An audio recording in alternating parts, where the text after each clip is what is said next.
Science, technology, engineering, mathematics, STEM.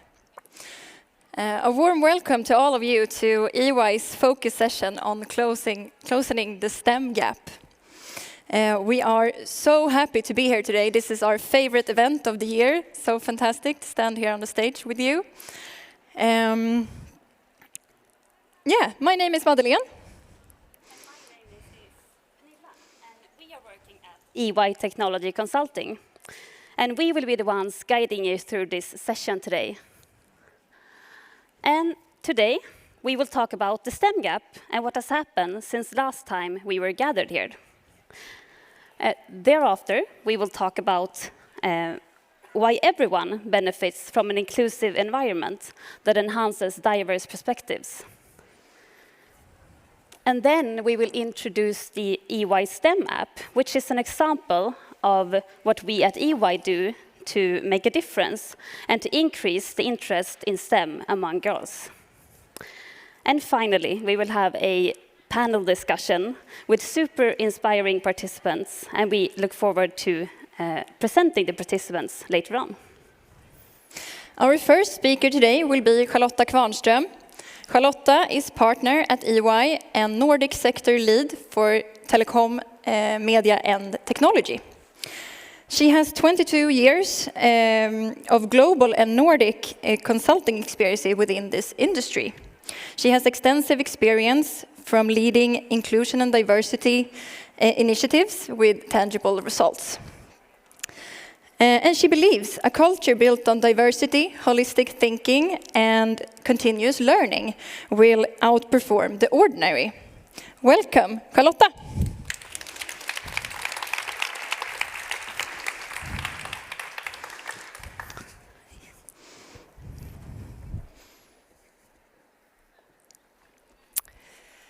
Where are we on the development of gender diversity in STEM?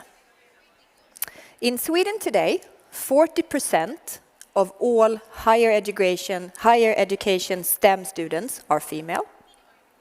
The increase is approximately 1.5% on a yearly basis. However, that is not the case globally. And globally, only 30% of women with a STEM education chooses to work in the STEM field. And less than 30% of all researchers are women. The labor market matching is lower for women with an IT education compared to men, leading to that women with an IT education chooses to work in fields outside of STEM to a larger degree. We also know we have a large skills gap. We have been speaking about this for many years.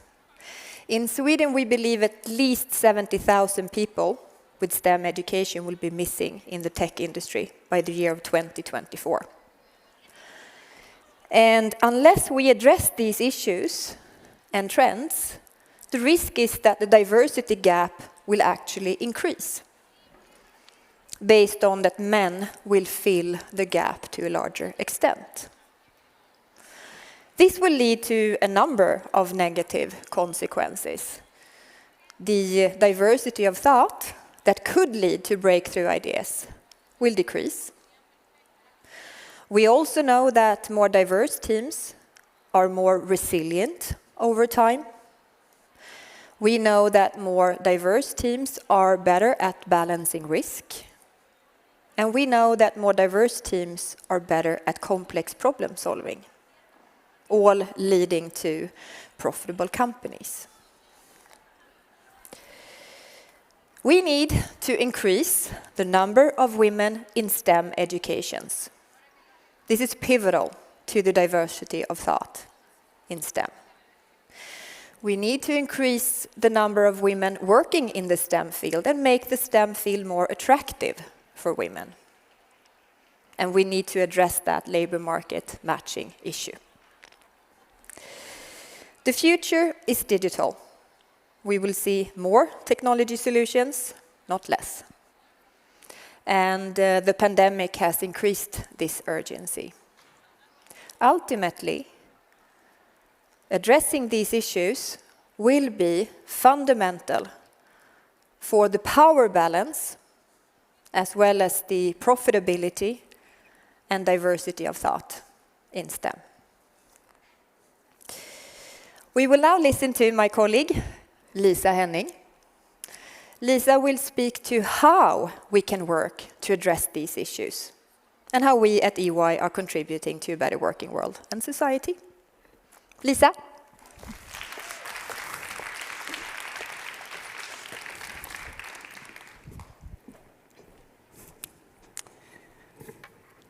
So, we will look into the how, as Charlotta said. But let's begin to take a step back and look into the why this is so important. I'm sure that many of you have seen and heard about the benefits of having D&I as a winning strategy. Because true diversity and inclusion is not only the right thing to do, but it really creates better teams, better companies, better financial results, and in the end, a more innovative world.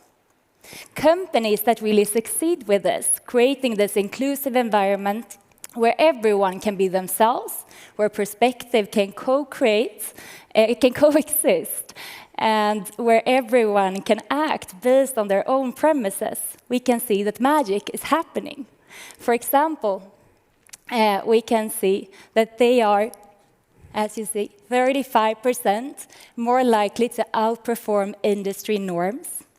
They are 70% more likely to capture new markets, and 19% higher innovation revenue in general. But the magic doesn't only happen within the company and being more innovative. It also attracts more people. We can see that as much as 67% of the job seekers believe that this is important for them, that the company works with this, and also people within the company, as much as 75% think that higher diversity within the companies is important. So even though we have all these statistics and evidence that this is important and really beneficial for companies, things are still moving slow. So why is that, and how do we really make a change? Well, I think first of all, it's important to really stress that this isn't easy. Change in general might sound difficult and might be difficult, but working with D&I might be even more so. Because D&I, diversity and inclusion, is multidimensional. We usually talk about intersectionality, a difficult word to pronounce, and it really means that we all have different layers within our identities. I'm not only a woman, I also have other visible and invisible layers within me defining on who I am, and so do you. And when we begin to include some of these aspects, that also means that we're excluding others. And when that happens on a greater level, this becomes really complex. It's also difficult to work with because it's such an immense area. We can't just work with one part of a company or one part of a process. We have to work with this on a continuous level, being really patient and making sure that we're working with it on a systematic, long-term level. And finally, as that wouldn't be enough, it's also important that we adapt it to our organization. Because in other parts, we could use some checklist for everything that works for every company, but D&I is different. Here we have to make sure that we're adapted to the company's specific requirements. So I usually describe this as a box of spaghetti, and if you throw that on a wall, not sure why you would do that, but if you throw it on the wall, some spaghetti will stick and some will fall down to the floor. If you go to another wall and do the same, some other spaghetti will stick and some will fall down because the wall looks different. And the same happens with all this evidence-based research that we have upon diversity and inclusion. There might be great tools, but not everything will stick to your organization, so make sure to make it adapted. But we're not here just to say that diversity and inclusion is complex, it's difficult, we can't work with it. But instead, I just want to emphasize that it's complex, but there are great opportunities if we work with it. And let's look into some of the ways we can do so.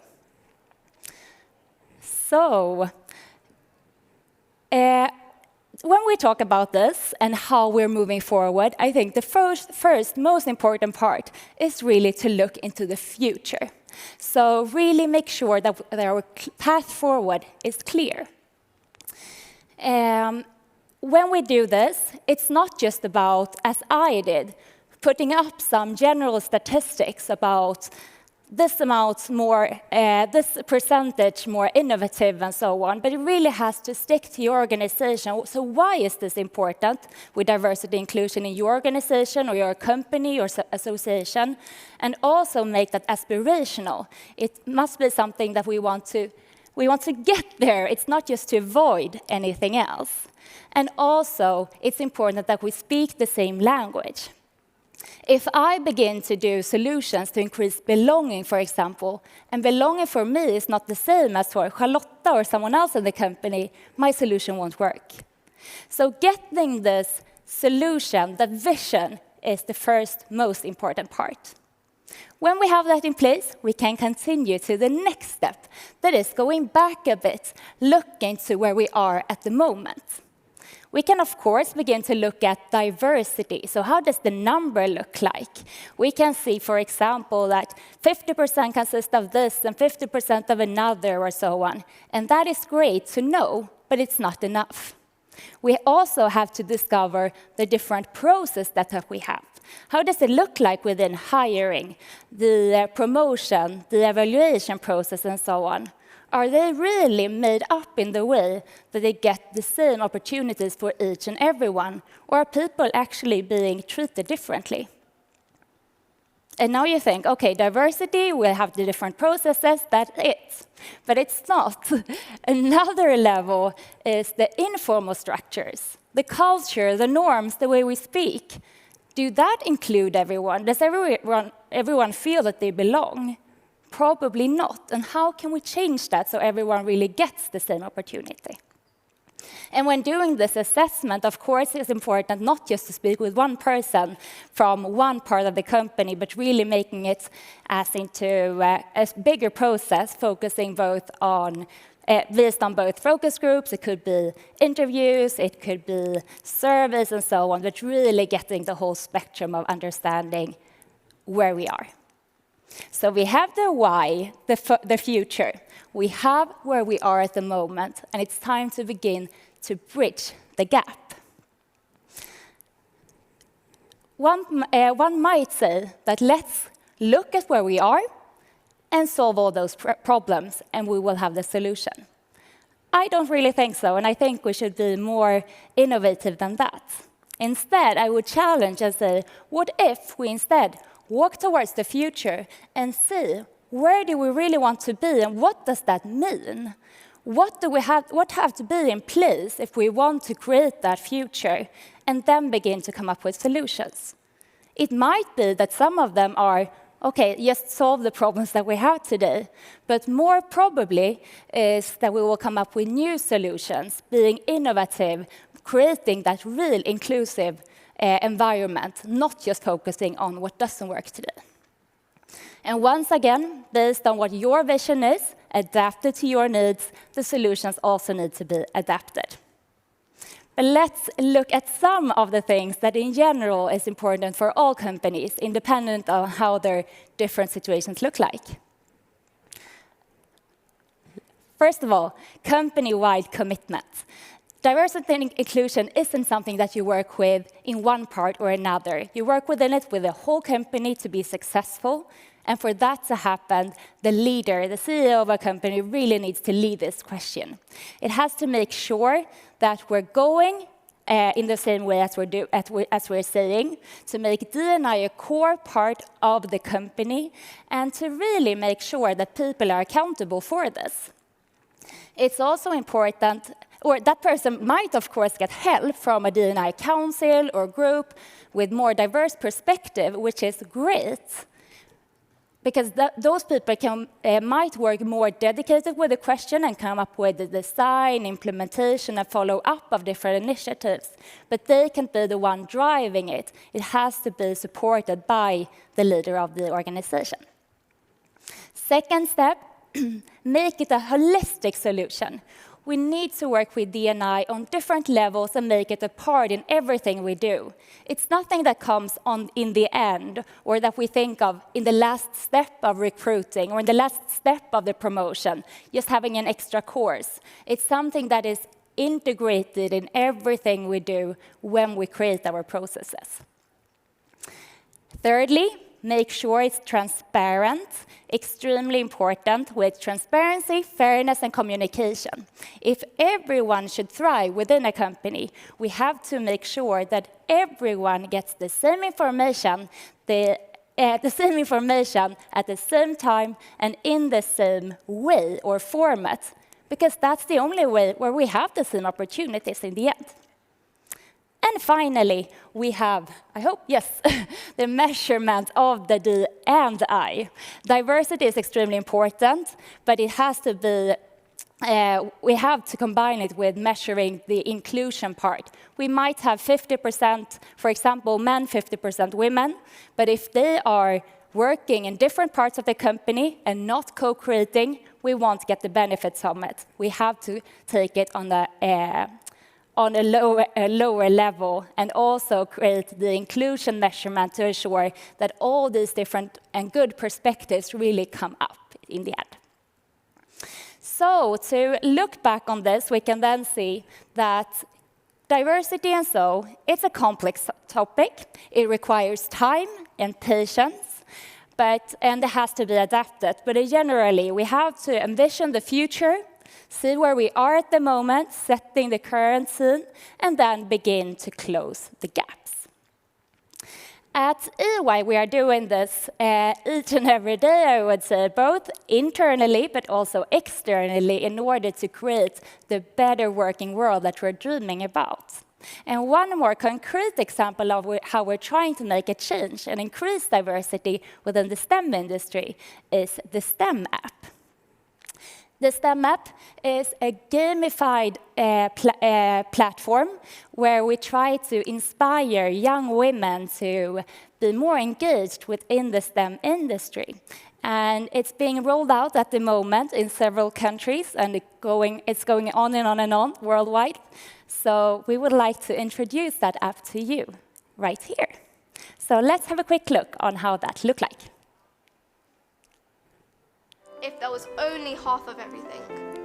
Half the land on our planet, half the content online, half a rocket trying to reach the moon. Now, imagine doing something really big, like changing the world, with only half the brain power needed to do it. All over the planet, brilliant people are working in science, technology, engineering, and maths. Let's say STEM. To imagine, design, and create a more sustainable, fair, equitable, and better world. But only a small fraction of these people are female. Just 28% of researchers globally are women, and 3% of the world's ICT graduates are girls. The balance has improved each year